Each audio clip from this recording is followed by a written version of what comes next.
स्वागत है। आज का वीडियो बहुत ज़्यादा इम्पोर्टेंट होगा। हाइड्रोकार्बन के अंतर्गत जो क्वेश्चन आपके एग्जाम पर आते हैं और ज़्यादातर आते हैं, उन क्वेश्चनों को हम बिंदुवार पॉइंट वाइज यहाँ पर आपको दिखाएंगे। पूरी कोशिश करेंगे ज़्यादा से ज़्यादा क्वेश्चन आपको पॉइंट के माध्यम से दिखाएं और आप खुद जानेंगे। अगर आपने इसके पहले एग्जाम दिया है कि ये क्वेश्चन कई बार आए हुए हैं, यही क्वेश्चन बार बार रिपीट किए जाते हैं। कुछ ऐसे क्वेश्चन मिलेंगे जिनके बारे में शायद आपने स्टडी नहीं की हो। तो यहाँ पर आप देखेंगे ब्यूटेन, मीथेन और प्रोपेन और रेडॉन में से वह गैस बताना जो सिगरेट लाइटर में प्रयुक्त होती है, जो लाइटर होता है। तो सिगरेट लाइटर यहाँ पर उसका नाम ही हो गया सिगरेट लाइटर, या लाइटर में कौन सा होता है। तो ये बहुत ज़्यादा पूछा जाता है। ब्यूटेन को इस्तेमाल किया जाता है। यहाँ पर राइट आंसर ब्यूटेन है, लाइटर में ब्यूटेन का होता है।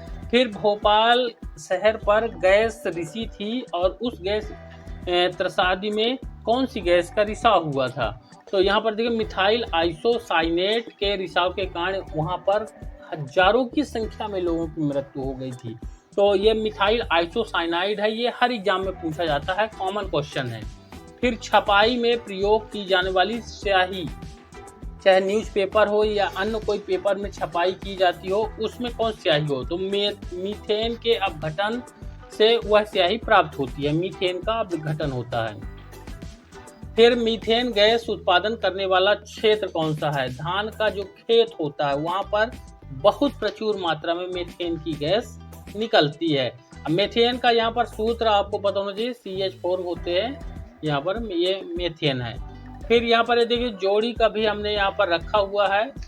जोड़ी में आप देखेंगे जैसे इलेक्ट्रोकार्डियोग्राफी जो होती है, वो कार्डियोग्राफी जितने भी यहाँ पर अगर कार्डियक से संबंधित नाम आया तो ये हार्ट संबंधित है, हृदय से, तो हृदय विकार है इलेक्ट्रोकार्डियोग्राफी।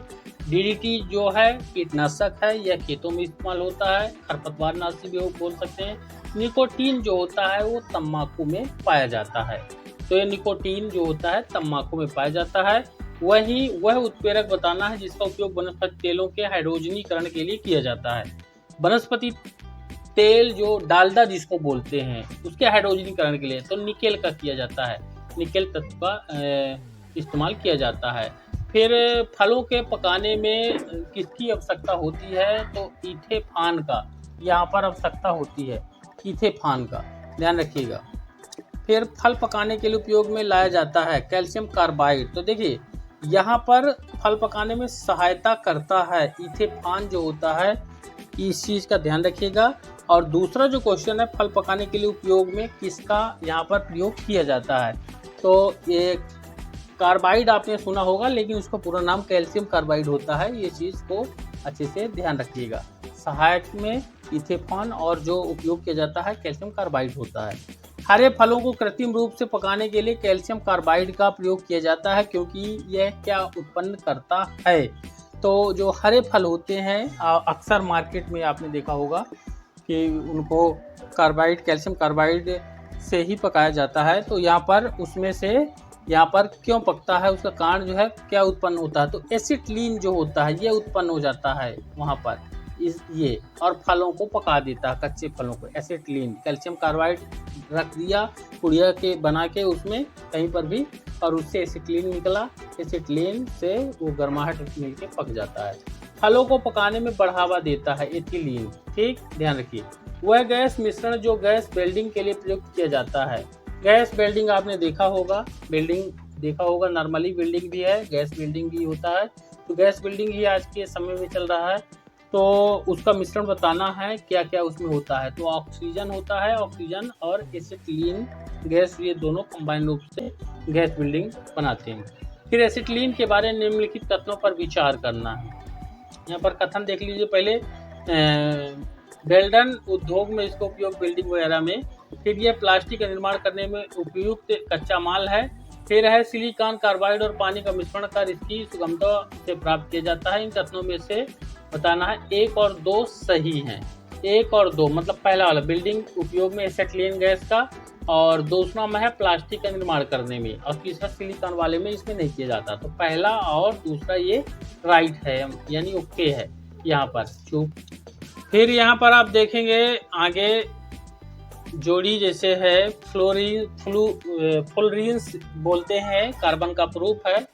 कार्बन परिवार का अपरूप जो होता है C60 में होता है यहाँ पर, ठीक। ये फ्लोरीन है। और सूक्ष्म बर्फ जो होता है ठोस कार्बन डाइऑक्साइड को बोलते हैं।